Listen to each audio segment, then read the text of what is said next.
सभी गुरु भाई गुरु बहनों को मेरा प्रणाम है। आज हर शुक्रवार की भांति साहब फिर आप लोगों से बात करने आए हैं फेसबुक लाइव के माध्यम से। हम आप लोगों से अनुरोध करेंगे कि जितने भी गुरु भाई गुरु बहन जुड़े हैं इस वीडियो को शेयर करें ताकि ज़्यादा से ज़्यादा लोग साहब की बात को सुन सकें, समझ सकें। और हर बार आप लोगों से अनुरोध करते हैं हम लोग कि इस बार भी जो शारीरिक दूरी है उसको बनाकर रखेंगे। अगर आप लोग कहीं परिवार में भी लाइव देख रहे हैं तो आपस में दूरी बनाकर रखें ताकि जो ये कोरोना महामारी है इसके प्रति जो सरकार ने गाइडलाइंस दिया है, जो सरकार ने निर्देश दिए उसका पालन हो सके। इस महामारी की वजह से न तो कोई कार्यक्रम आयोजित हो पा रहे हैं, ना साप्ताहिकी हो रही है, ना कोई जिला स्तर का कार्यक्रम या कोई भी बड़ा शिव चर्चा का कार्यक्रम नहीं हो पा रहा है। इस वजह से गुरु भाइयों से भी साहब की मुलाकात नहीं हो पाती है। इच्छा तो सबकी होती है, साहब की भी है, आप लोगों की भी है कि मुलाकात हो, आप लोगों से बात हो। लेकिन अभी तत्काल यही एक माध्यम है हमारे पास जो सोशल मीडिया के माध्यम से आप लोगों से रूबरू होते हैं साहब, कुछ बातें करते हैं। आप लोगों का कुछ प्रश्न आया हुआ है, जिज्ञासाएं आई हुई हैं जो है तो सैकड़ों की संख्या में। फेसबुक लाइव पे भी आप लोग लिखते हैं लेकिन संभव नहीं होता है क्योंकि हजारों की संख्या में मैसेजेस रहते हैं। व्हाट्सएप पे भी आता है, सबका जवाब देना संभव नहीं है और सबको पढ़ पाना भी संभव नहीं हो पाता है। धीरे धीरे हम लोग इसको विकसित कर रहे हैं। एक टीम हमारी आईटी की बन रही है जो आपके सवालों का जवाब देने का कोशिश करेगी हर संभव साहब के माध्यम से। साथ ही एक अनुरोध करना चाहेंगे हम शिव शिष्य परिवार, शिव शिष्य हरिजन फाउंडेशन और वैश्विक शिव शिष्य परिवार की ओर से कि इस काल में, कोरोना काल में संस्था के पास धन का अभाव है क्योंकि व्यवस्था चलानी है। हमने पूर्व में भी आप लोगों से मदद मांगी थी व्हाट्सएप के थ्रू, ग्रुप के थ्रू, जो भी व्हाट्सएप ग्रुप है उनके थ्रू कई लोगों ने मदद की भी है, हम उनका आभार प्रकट करते हैं। ठीक है, हम एक बार फिर आपसे अनुरोध करेंगे कि यहाँ मुख्यालय में आपकी तरह कई एक गुरु भाई बहन काम करते हैं जो आपकी पूरी मुख्यालय की व्यवस्था देखते हैं, संस्था का कार्यालय देखते हैं। आप जो ये फेसबुक लाइव देख रहे हैं इसके पीछे इन लोग की मेहनत काम करती है। सारे यहाँ जितने भी लोग काम गुरु भाई गुरु बहन काम करते हैं। तो आप लोगों से अनुरोध है कि संस्था को मदद करें। उसके लिए कोई निश्चित नहीं है, जितनी भी आपकी क्षमता है उतने से ही मदद करें। ऑनलाइन ट्रांसफर आप कर सकते हैं, आप हमारे अकाउंट में डिपॉजिट कर सकते हैं। व्हाट्सएप के थ्रू आप लोगों के पास हम लोगों ने अकाउंट डिटेल्स भेजे हैं जो हर एक पैसे की सहयोग राशि की आपको दान की रसीद दी जाएगी, उसका आप इनकम टैक्स में लाभ ले सकते हैं। तो पुनः इस अनुरोध के साथ कि आप लोग के सहयोग की आकांक्षा है, अनुरोध है। आपके बीच साहब हैं, हम कैमरे के पीछे खड़े गौतम जी से अनुरोध करेंगे कि साहब तक कैमरा पहुंचाएं। आप सबको फिर प्रणाम।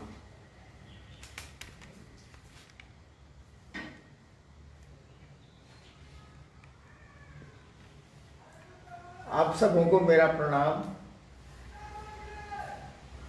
हर शुक्रवार की तरह आज भी लगभग उसी समय में आपसे फेसबुक लाइव कर रहा हूँ। कोई दूसरा विकल्प है नहीं। अभी जो कोविड-19 की त्रासदी है, परेशानी है, उससे पूरा देश, पूरी दुनिया लड़ रही है। सरकार ने कुछ छूट भी दी है, कुछ स्वतंत्रता हम लोगों को हासिल हुई है घूमने फिरने सबकी ज़रूरी कामों में। लेकिन हमेशा याद रखिएगा कि स्वतंत्रता का अर्थ स्वच्छंदता नहीं होती। कुछ नियम कानून हैं जिनका अनुपालन हमको, आपको अपनी सुरक्षा और समाज की सुरक्षा के लिए पालन करना चाहिए, करना है। शिव शिष्य तो अवश्य करेंगे, ऐसा मेरा विश्वास है। देखता हूँ फाउंडेशन की अध्यक्षा बरखा जी बैठी हुई हैं, ये कुछ कहना चाहती हैं, हम भी सुनते हैं ये क्या कहना चाहती हैं। जी, जो आपने अभी कहा कि कोरोना काल में जो लॉकडाउन चल रहा था अभी सरकार की तरफ से, उसी से संदर्भित एक जिज्ञासा है। राजेंद्र जी रोहतहट नेपाल से हैं। लॉकडाउन को अब अनलॉक किया जा रहा है, भारत में भी, नेपाल में भी और देशों में भी। शिव चर्चा के काफी कार्यक्रम जो पूर्व में तय थे उनका भी समय निकल गया और हम लोग नहीं कर सके। तो आगे के लिए साहब का आदेश और निर्देश क्या है?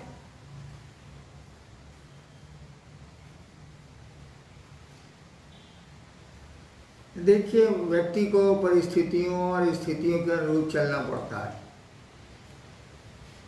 एक दिन हमारा आपका शरीर भी हमारे आपके की मर्जी से नहीं चलेगा, उसकी भी अपनी एक नियति है, उसका भी एक काल है। तो जिस समय बीत गया, जहाँ आपके कार्यक्रम रद्द हुए, बहुत सारे कार्यक्रम जो मेरे स्तर के थे वो भी रद्द हुए, तो हुए, लेकिन शिव गुरु की व्याप्ति, शिव गुरु से जुड़ाव क्या कार्यक्रमों के माध्यम से ही होगा? क्या महोत्सवों के माध्यम से ही होगा? क्या परिचर्चाओं और संगोष्ठियों के माध्यम से ही होगा?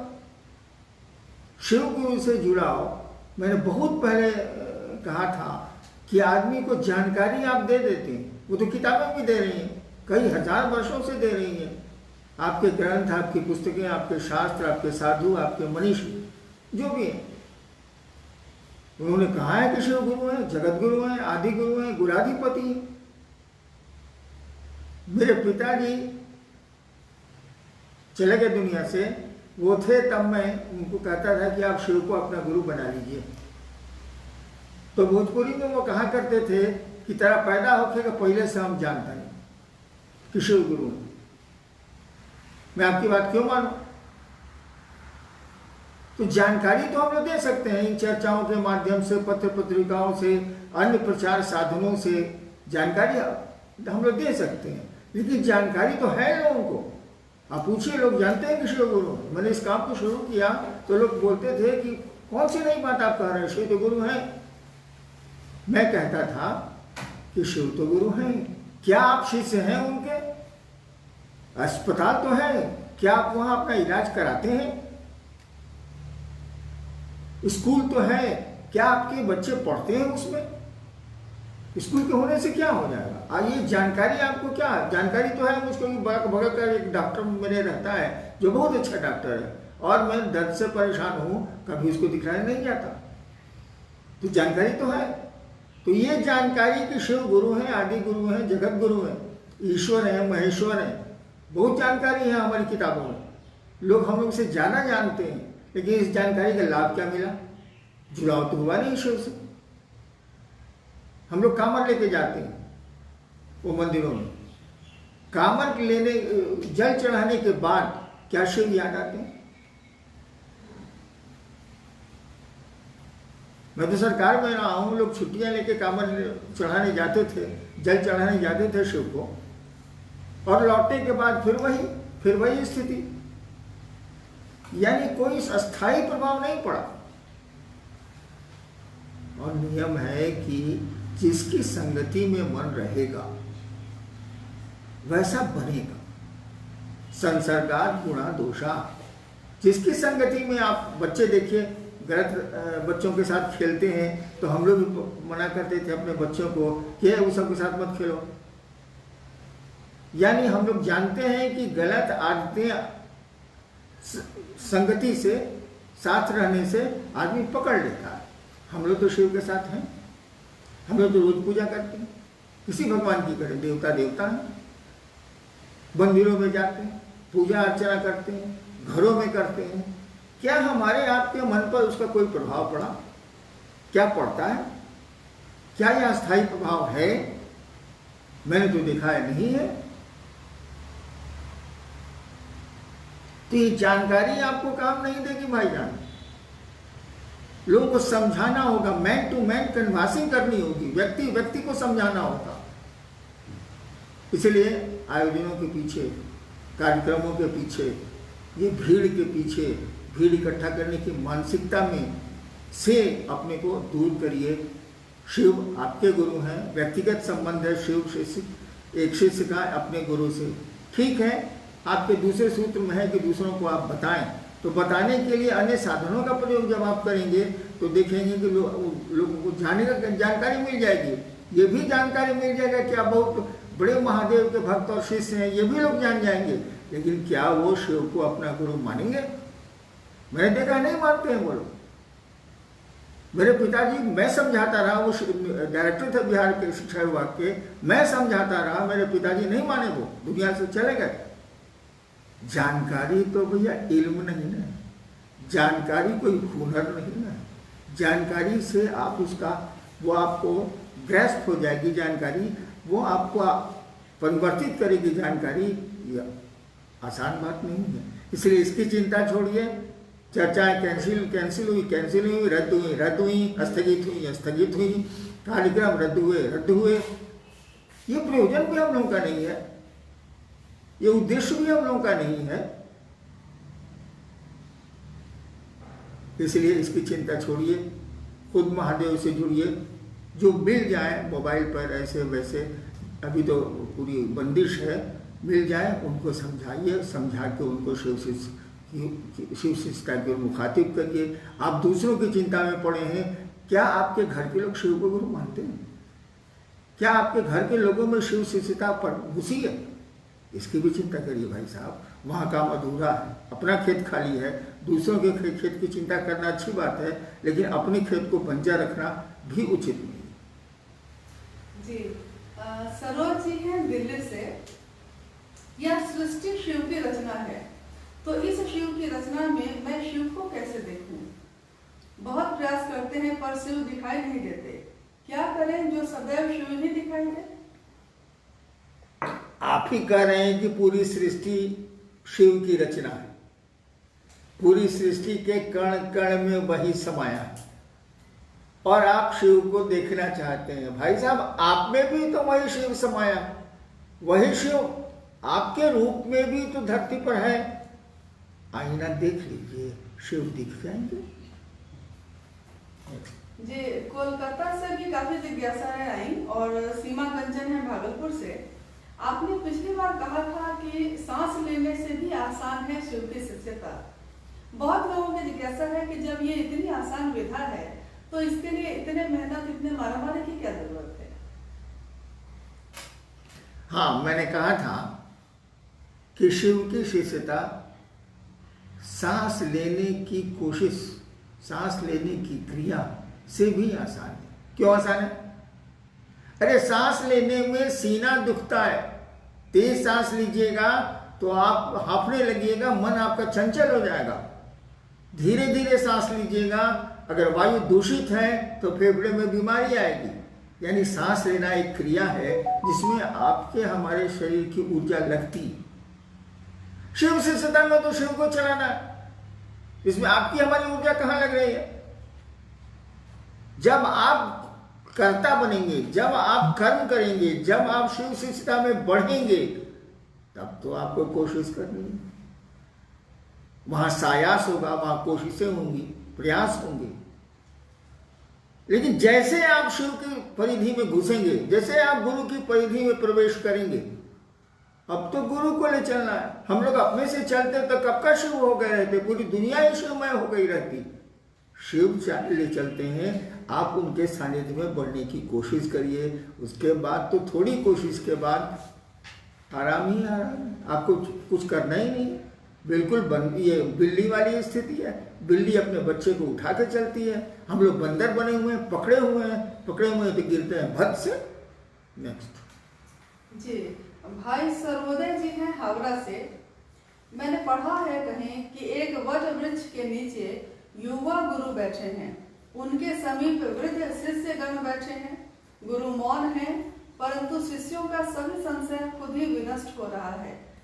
मैं जानना चाहता हूँ कि ये संदर्भ कहाँ का है और इसका क्या अर्थ है? ये आदि शंकराचार्य ने इस पंक्ति को लिखा है। उसके पहले दक्षिण उपनिषद भी है, उसमें भी इसका उल्लेख आया, दक्षिणामूर्ति उपनिषद ऐसे शायद, उसमें भी इसका उल्लेख आया है कि एक विशाल वट का वृक्ष है जिसके जड़ के पास, मूल के पास एक युवा गुरु बैठे हैं, और उस युवा गुरु के जितने शिष्य हैं सभी वृद्ध। सबसे आश्चर्य की बात है कि वह युवा गुरु कुछ बोलते ही नहीं, तब भी उनके शिष्यों का संशय पल प्रतिपल छिन्न हो रहा है, खत्म हो रहा है। मौन ने आपको क्या क्या समझाया है भाई साहब, और बोल के हम लोग क्या समझे? मौन जितना समझा सकता है ठीक है, मौन को पकड़ना थोड़ा कठिन है, शब्द पकड़ में आते हैं, सूक्ष्म शब्द भी असुविधाओं से पकड़ में आते हैं, लेकिन मौन को पकड़ना कठिन है, इसीलिए बोलना पड़ता है। नहीं तो बोलने की जरूरत ही नहीं है, मौन संभाषण ही दूसरों को प्रेरित कर देगा। शिव तो कुछ बोलते ही नहीं, बोलने की जरूरत ही नहीं, प्रकृति कुछ बोलती ही नहीं, पूरे कार्यक्रम चल रहे हैं, सब कुछ चल रहा है, कुछ टूट रहा है, कुछ बन रहा है, प्रकृति कहाँ कुछ बोल रही है? वह परमात्मा भी नहीं बोलता है, बोलने की जरूरत ही नहीं है, और बोलने से काम चलता है, करना पड़ता है। प्रकृति करती है, वो शिव करता है, वह परमात्मा करता है, गुरु भी करते हैं। भाषणबाजी से गुरु का काम नहीं चलता है। हाँ, शब्दों को पकड़ना हमारे आपके लिए आसान होता है, इसीलिए गुरु शब्दों का सहारा लेते हैं, लेकिन शब्दों के सहारे शिव तक नहीं जाया जा सकता। शब्द पहले ही खत्म हो जाते हैं। वो आकाश तत्व की तन्मात्रा है, वो शिव, वो भगवती शिव तो उस पांचों तत्वों से बहुत ऊपर हैं, कैसे शब्दों से पकड़ाएंगे? मैंने कहा भी था कि नमः शिवाय आपको शिव से नहीं मिलेगा, शिव के एरिना में, शिव के क्षेत्र में फेंक सकता है, जा नहीं सकता। जी, बहन चांदनी है पटना बिहार से। मेरे गुरु शिव हैं, लेकिन जब भी मुझसे शिव गुरु संबंधित जिज्ञासा पर बोलने के लिए कहा जाता है, मैं घबरा जाती हूँ, मैं ज्यादा बोल नहीं पाती, तो लोग मेरा भाव मापते हैं, कहते हैं मुझ में मेरे गुरु शिव के प्रति भाव और दर्द नहीं है। क्या ज्ञान होना ही शिव के प्रति दर्द और भाव दर्शाता है? ज्ञान होना शिव के प्रति दर्द दिखलाता है, ऐसा बिल्कुल नहीं। ज्ञान मस्तिष्क से पैदा होता है, समझ दिमाग से पैदा होती है, और भाव दिल से पैदा होती है, हृदय का पक्ष भाव। तो आपके भाव को वे ही पकड़ेंगे जो भाव से युक्त हैं, भाव से जुड़े हुए, जिनके पास भाव है वो पकड़ लेंगे। लेकिन जिनके पास दिमाग है, जो बोली को पकड़ते हैं, शब्दों को पकड़ते हैं, भाषणबाजी को पकड़ते हैं, वो कहां से पकड़ेंगे? इसलिए दोष आपका नहीं है, दोष बोलने वालों का है, उनके पास भाव की कमी है। उनको समझाइए कि अपना भाव आप ठीक करें, अपनी मन की बात को, अपने मस्तिष्क की बात को दिल में ले जाएं, उस विचार को दिल में उतारें। विचार को दिल में उतारेंगे तभी भाव बनेगा, भाव पकड़ में आचरण से आएंगे, ऐसे नहीं आएंगे। जी, भाई दिलीप हैं जनकपुर नेपाल से। हम कभी कहते हैं कि मन नहीं है, शिव चर्चाओं में भी बहुत बार हम लोग के साथ ऐसा हुआ कि कभी कहते हैं कि मन नहीं है, कभी कहते हैं दिल नहीं कर रहा है। तो ये मन और दिल क्या दोनों अलग चीजें हैं, और ये क्या है? मन तो एक अदृश्य मशीन है, विचारों को पैदा करने की अदृश्य मशीन है, उसको आपका चिकित्सा विज्ञान आपके शरीर में नहीं ढूंढ सकता है। हाँ, ब्रेन ढूंढ लेगा, मन नहीं मिलेगा। हम लोग कहते हैं कि हम लोगों का आज मेरा मन दुखी है, मैं बाजार नहीं जाऊंगा, या हमको आज मीठा खाने का मन नहीं है, कुछ नमकीन है तो खिलाओ, बोलते हैं। यानी आप मन भी नहीं है, शरीर तो नहीं ही है। शरीर के कई अंग बदल दिए गए चिकित्सा विज्ञान के द्वारा आज तक, लोगों के खराब हो जाते हैं तो बदले जाते हैं। हम मन भी नहीं है, तभी न कहते हैं कि मेरा मन आज नहीं है इस काम को करने का। यानी जैसे हम लोग कहते हैं कि हमारी चप्पल टूट गई है, तो भाई चप्पल टूट गई तो आप चप्पल है, आपका मन दुखी है तो आप मन तो नहीं है। मेरे घर की दीवार खराब हो गई, अब दीवार है, घर की दीवार है, आपके घर की दीवार, वैसे आप बोलते हैं मेरा मन आज दुखी है, तो आप मन नहीं। आप हैं कौन, हम हैं कौन, इसी का उत्तर ढूंढ लीजिए। उसे शिव, वो शिव मिल जाएगा, वो ईश्वर मिल जाएगा। ईश्वर को ढूंढने की जरूरत नहीं है, अपने आप को ढूंढ लीजिए कि आप और हम कौन हैं। कठिन है, अपने में अपनी तलाश करना कठिन है, इसलिए शिव के पास जाइए, वो गुरु भी हैं, उनको अपना गुरु मानिए, शिष्य भाव दीजिए, ड्रामा बंद कीजिए, शिष्य भाव दीजिए, तभी सही स्थिति का पता चलेगा। तभी आपको पता चलेगा कि आप हैं कौन। कुछ नहीं है, हम आप मात्र उसी शिव के एक रूप हैं जो जगत में तमाशा कर रहा है, तमाशा करवा रहा है। जी जी, बहन दुर्गावती हैं कोलकाता से। गुरु की जब गुरु शब्द का जब जिक्र होता है तो लोग उदाहरण में बोलते हैं कि ये तन विष की बेलरी, गुरु अमृत की खान, शीश दिए जो गुरु मिले तो भी सस्ता जान। इसका अर्थ क्या हुआ? हम स्कूल के मास्टरों में हो आज बात, यानी ये जो शरीर में आत्मा आई है, वो प्राण आया है, ऊर्जा आई है, तो यहां तो भोग है, दुख है, सुखानुभूति भी है, दुख भी है, परेशानियां भी हैं, बंदिशें भी हैं। तो कहा जा रहा है कि ये जो शरीर है या तन, ये जो मानव शरीर है, वो तो भाई दुख की लता है, बेलरी है। गुरु अमृत की खान, गुरु के पास जब आप जाएंगे, गुरु से आप जुड़ेंगे, तो वो अमृत आपके जीवन को परिमार्जित करेगा, शुद्ध करेगा, और व्यक्ति फिर इस जन्म मरण के बंधन से मुक्त हो जाए। जी, भाई आशीष जी हैं पूर्णिया से। शिव गुरु अपने शिष्य को शब्द से निशब्द की ओर ले जाते हैं, ऐसा सुना है।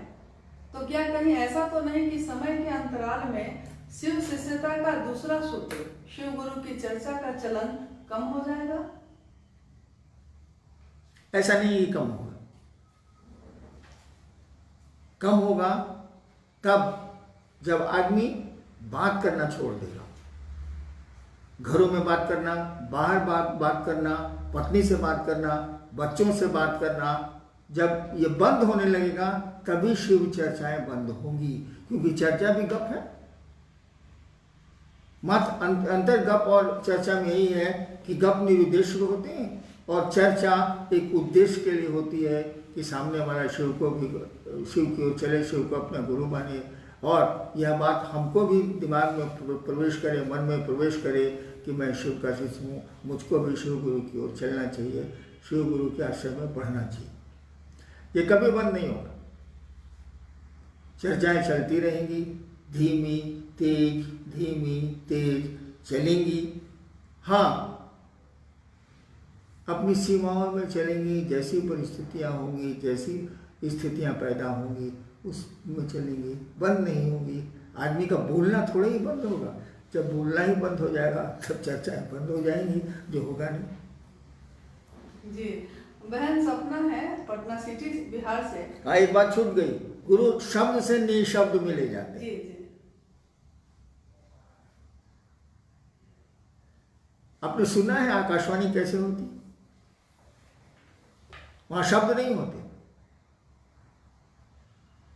वहां विचारों का संप्रेषण मौन होता है, और जिसके लिए आकाशवाणी होती है उसके मन में पूरी की पूरी बात ठीक उस तरह प्रवेश करती है जिससे जैसे पत्थरों पर अक्षर खोद दिए जाते हैं।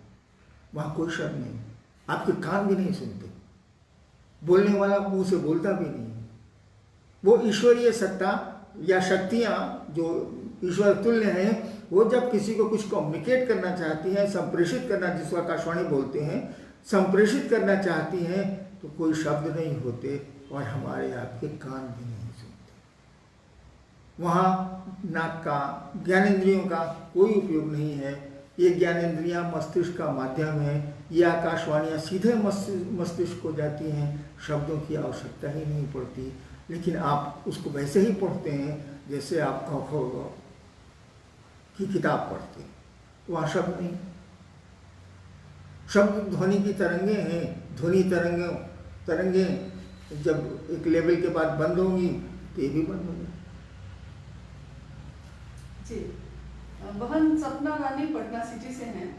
हम 3 सूत्र करते हैं, जिसमें तीसरा सूत्र है नमः शिवाय से शिव को, गुरु को प्रणाम करना, और इसके बारे में कहा जाता है कि ये प्राण मंत्र है। तो ये प्राण मंत्र कैसे है, इसका अर्थ कृपया समझाने की दया करें।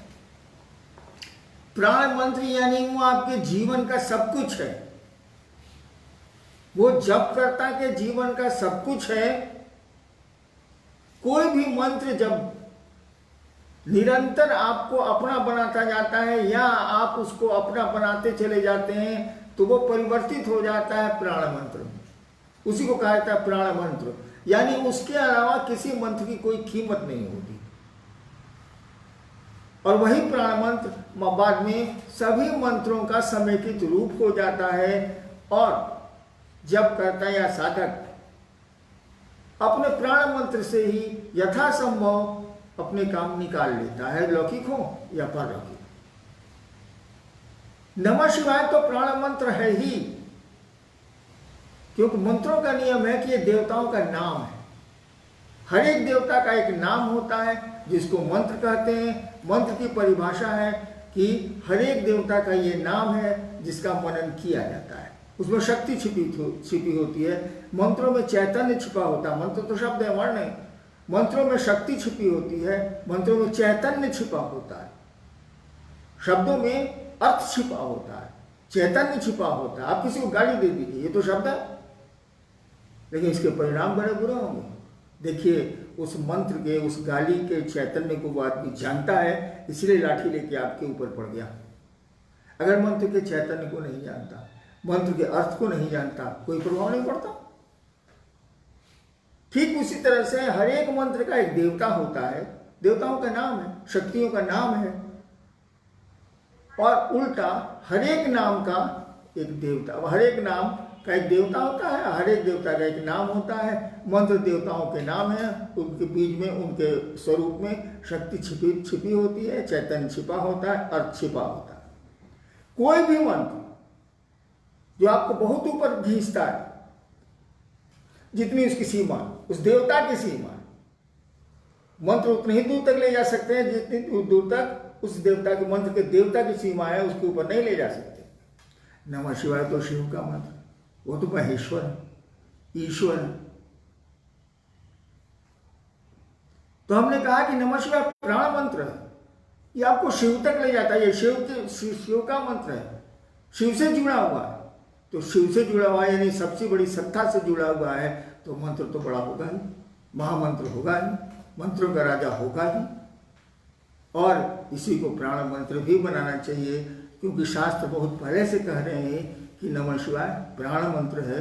इसको अपने प्राण में समेटो, अपने प्राण के चारों ओर इसको लाओ, इसका जप करो, इसका मनन करो। मंत्र का मनन होता है, मन जिसको बार बार दोहराए, मनन होता है।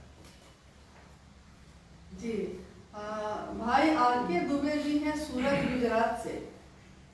इन्होंने कहा है कि एक आपके जीवन पे लिखी हुई एक पुस्तक अनमिल आखर इनको प्राप्त हुई। इसमें उस पुस्तक का जो शीर्षक है, मतलब उस पुस्तक का जो नाम है अनमिल आखर, इस शब्द का अर्थ क्या है? सीधा है, अनमिल जो मिल नहीं खाता है। अनमिल अवधि भाषा है, अनमिल जो मेल नहीं खाता, बिना मेल के है। आखर माने अक्षर, अक्षर को अवधि भाषा में कहा जाता है आखर। अनमिल आखर ऐसे अक्षर हैं, ऐसे वर्ण हैं जो मेल नहीं खाते। आदमी को लगेगा कि उटपटांग है ये सब कुछ। इसको कहते हैं अनमिल आखर, यानी अक्षर बेमेल।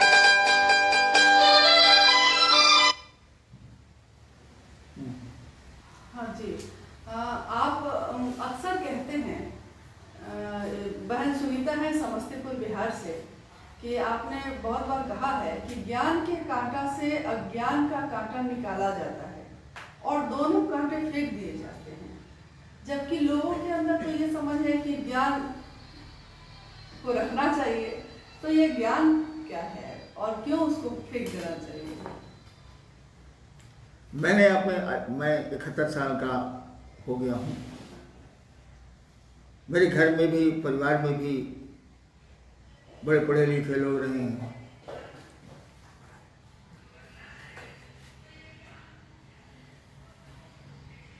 बड़े पढ़े लिखे लोग रहे हैं। मैंने देखा है कि उनका ज्ञान उनके लिए कांटा बन गया है, कंटक हो गया है,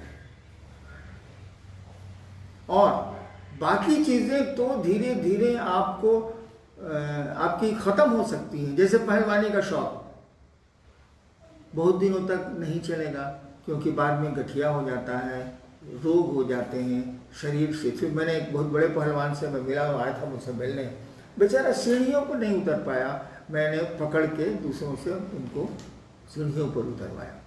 क्या स्थिति, इतना बलशाली आदमी अपने जमाने का, क्या हो गया? व्यक्ति की सुंदरता कितने दिन, उम्र ढलेगी, सुंदरता खत्म। लेकिन ज्ञान की जो पकड़ है ना, वो नहीं खत्म होती है, अंत तक रह जाती है। जो ज्ञानी है वो अंत तक आपको ज्ञान बगाड़ेगा और आपकी सुनेगा ही नहीं।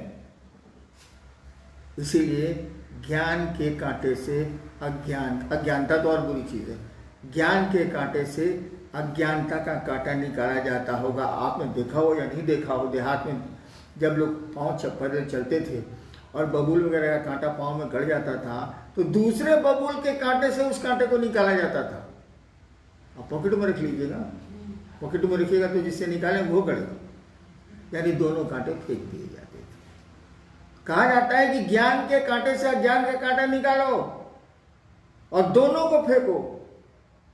ज्ञान कोई काम नहीं देगा, सब बेकार हो जाता है। काम आपको हमको देगा बस वही, याद नहीं अब कुछ, भूल गई सब कुछ, एक बात मगर नहीं भूली, जूली आई लव यू। ठीक है, ये फिल्म का गाना है, लेकिन शिव से जो प्यार होगा, शिव रूपी ज्ञान जो हम में आप में आएगा, शिव से जो प्यार होगा, भगवती से जो प्यार होगा, वही ज्ञान आपको उस शिव तक ले जाएगा, पूरी दुनिया से ऊपर करेगा, जगत से ऊपर करेगा, जगत के बंधनों से मुक्त करेगा। बाकी ज्ञान तो चुभेगा और ऐसा चुभेगा कि मरने की स्थिति में भी नहीं निकलेगा। वो अज्ञान तो निकल जाएगा कांटा, ज्ञान का कांटा नहीं निकलता है, बहुत ज़्यादा दर्द देगा, मरने तक ये दर्द देता है, क्योंकि मात्र शिव का ज्ञान ही जो दया से भींगा होता है, मात्र शिव रूपी ज्ञान ही हमको आपको आनंद देता है, आनंदित करता है, परमानंदी बनाता है। कि आपके निर्देश में लगातार पर्यावरण संरक्षण पे हम सभी शिवसे से भी इसमें अपनी भूमिका निभा रहे हैं। और आगे इसी महीने में 17 जून को दीदी नीनाबानन जी की पुण्यतिथि भी है, उसके अगले महीने में उनकी जन्म तिथि भी है।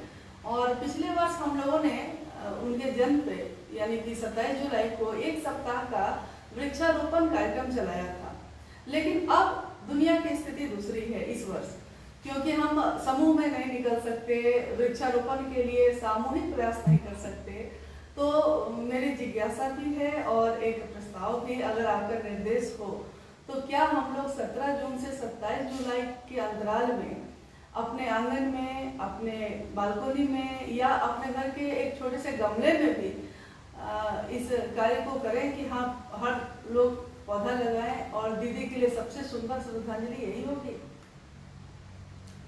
पेड़ तो लगाइए हम आप जरूर, लोगों को जागृत भी करना होगा, मोबाइल पर करिए, पेड़ लगाएं, वो गमले में लगाएं, हाथे में लगाएं और सड़कों पर लगाएं। ऐसा थोड़ी है कि सड़क पर पेड़ लगाने के लिए मजमे की जरूरत है, मात्र 1-2 आदमी पेड़ लगा सकते हैं। और बारिश का मौसम आ ही रहा है, पेड़ बच भी जाएंगे। ऐसे पेड़ लगाएंगे तो हम लोग को सिंचाई करनी पड़ेगी, पानी देना होगा, बारिश में तो प्रकृति पानी देती है। पेड़ तो लगाए ही लगाए, अन्यथा एक दिन बाबू हम लोगों के पोते पोतियों को ऑक्सीजन का सिलेंडर लेके शहर में घूमना होगा। होशियार हम लोगों को होना होगा, लोगों को जागृत करना होगा, भाषणबाजी से नहीं होगा। चलिए, प्रणाम।